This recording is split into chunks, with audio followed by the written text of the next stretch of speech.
Kids DIY วันนี้นะคะชวนมาดูวิธีตกแต่งคัพเค้กด้วยอมยิ้มกันค่ะเมนูนี้จะน่ารักขนาดไหนไปดูวิธีทำคัพเค้กอมยิ้มกันเลยค่ะ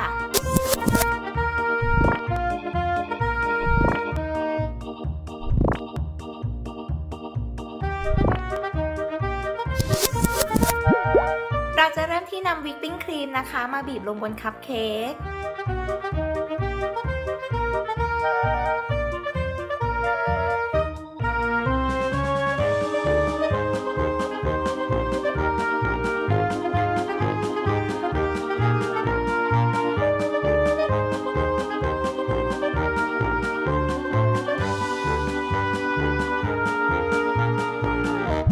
แล้วก็ตามด้วยนำเกล็ดน้ำตาลนะคะมาโรยลงบนคัพเค้กให้ทั่วเลยค่ะ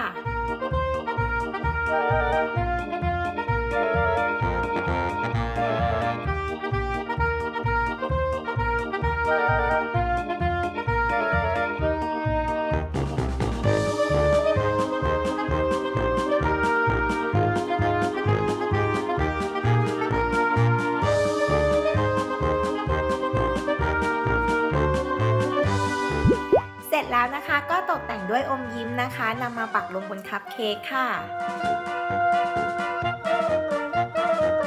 อาจจะเติมโบลงไปหน่อยเพื่อความน่ารักนะคะ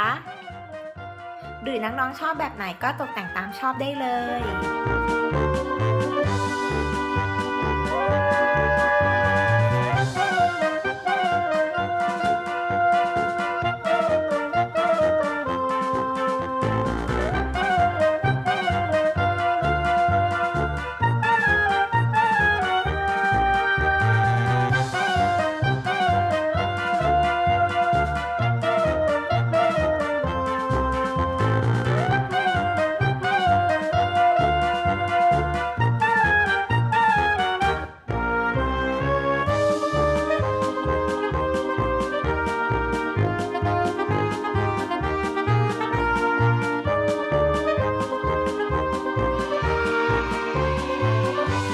เรียบร้อยค่ะคัพเค้กอมยิ้มวิธีทำไม่ยากเลยแถมวัตถุดิบก็หาซื้อได้ง่ายด้วยน้องๆลองฝึกทำดูนะคะ